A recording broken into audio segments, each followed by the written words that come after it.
Maths worksheet number 38 for class 10th, date 30 सितंबर 2020। इस worksheet में हम एनसीईआरटी का chapter number 9 height and distance के बारे में पढ़ेंगे, जो कि उसमें एप्लीकेशन ऑफ ट्रिग्नोमेट्री के नाम पे है। अब यहाँ पे सबसे पहले रिकॉल एंड आंसर, ये वो क्वेश्चन दिए हुए हैं जो आप पिछली वर्कशीट में पढ़ चुके हैं। जैसे आपको ध्यान होगा, ये यहाँ पे हमारे पास एक राइट एंगल ट्राइंगल दिया हुआ है। तो यहाँ पे फर्स्ट है side opposite to angle B is called. तो सबसे पहले हम देखेंगे कि हमारे को यहाँ दिख रहा है एंगल बी यहाँ पे बन रहा है, इसके अपोजिट साइड ये हुआ है जो सामने एसी बन रही है, और आपको पता है ये हमारी 90 डिग्री के अपोजिट है, मींस हमारी लॉन्गेस्ट साइड होगी। और जो राइट एंगल ट्राइंगल में हमारी लॉन्गेस्ट साइड होती है वो कहलाती है हमारी हाइपोटेन्यूज।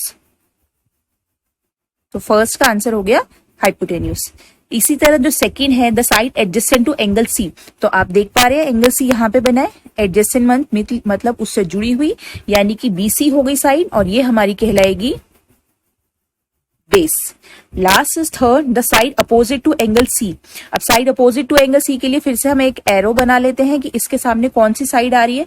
तो क्लियरली दिख रहा है हमें एपी, एबी, और एबी हमारी बनेगी यहाँ पे परपेंडिकुलर।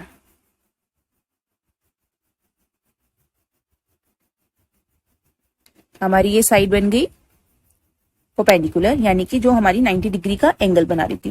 तो ये हमारे वो कंसेप्ट थे जो हमने अभी पिछले वर्कशीट्स में पढ़ चुके हैं, जो हमारा राइट एंगल ट्राइंगल होता है और जिसमें हम साइड चूज करते हैं according to the given angle.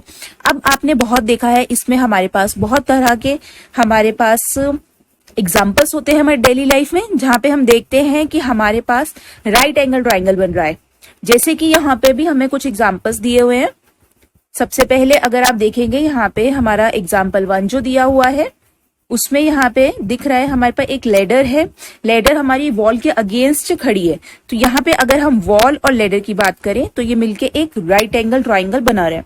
इसी तरह जो आपका सेकेंड एग्जाम्पल है, उसमें जो मैन और ट्री के बीच में बन रहा है वो भी हमारा क्या है, राइट एंगल ट्राइंगल।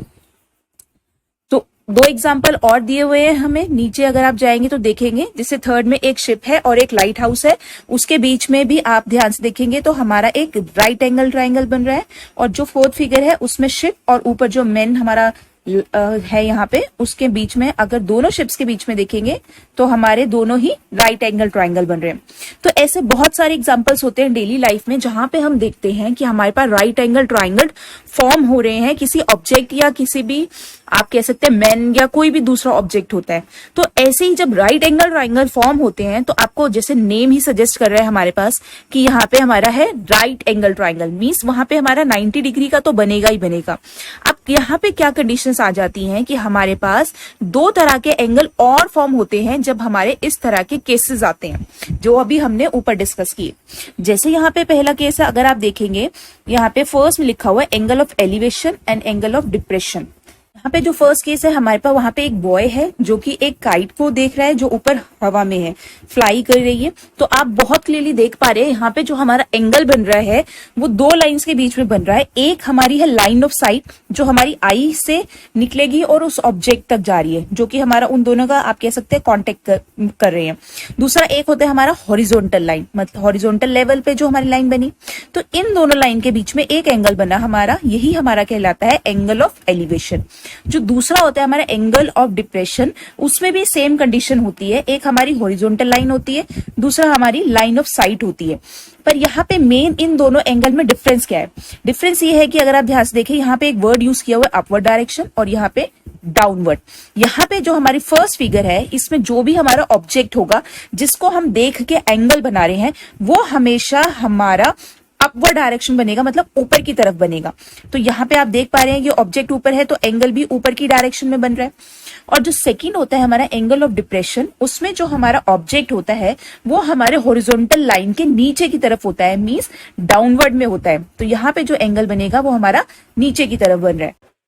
तो मेन हमारा क्या हो गया इसमें कि हमारा जो एंगल ऑफ एलिवेशन होगा उसमें हमारा ऑब्जेक्ट ऊपर होगा, और जो हमारा एंगल ऑफ डिप्रेशन होगा उसमें ऑब्जेक्ट हमारा हॉरिजॉन्टल लाइन के नीचे होगा। तो आपको यही ध्यान रखना है ठीक है। और एंगल जो हमारा बनेगा वो अपवर्ड डायरेक्शन बनेगा एलिवेशन में, और जो डिप्रेशन में होगा वो हमारा नीचे बनेगा डाउनवर्ड डायरेक्शन में। इसके बाद हमारे जैसे यहाँ पे 3 स्टेप्स दिए हुए हैं सॉल्व करने के। सबसे पहले कि first draw the figure according to the question. सबसे पहले फर्स्ट स्टेप है कि आपको उसको फिगर को, जो भी आपको क्वेश्चन दिया हो उसके अकॉर्डिंग ध्यान से पढ़ के फिगर ड्रॉ करनी है। नेक्स्ट है mark the angle point measurement and given. अब एंगल जैसे हमने पढ़े, आपको बहुत ध्यान से देखना है कि आपके पास एलिवेशन है या डिप्रेशन है, तो आपको उसके अकॉर्डिंग मार्क करना है।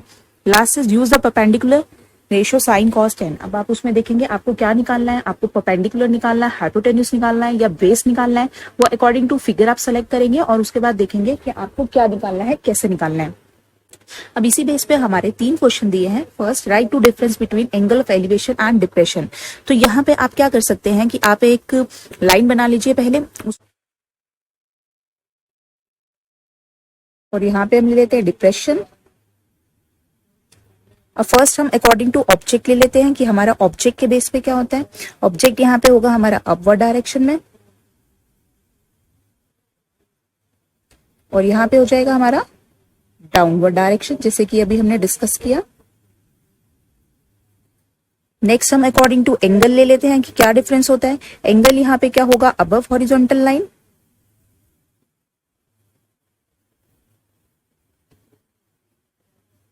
और जो हमारा डिप्रेशन होता है उसमें क्या आ जाएगा, बिलो हॉरिजॉन्टल लाइन, जैसे कि अभी हमने उसमें डिस्कस किया।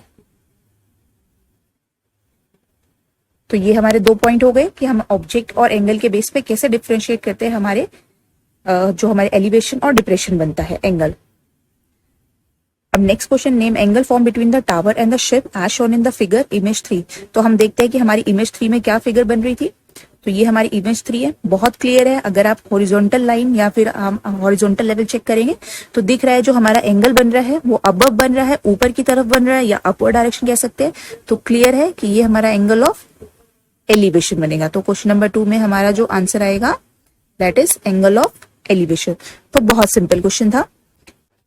चलिए थर्ड क्वेश्चन देखते हैं। थर्ड क्वेश्चन क्या है, draw the figure from a point 65 meter above. तो सबसे पहले हमने एक लाइन खींची जिसका नाम ले लिया हमने सी लेवल। सपोज ये जो लाइन है वो रिप्रेजेंट कर रही है हमारी सी लेवल।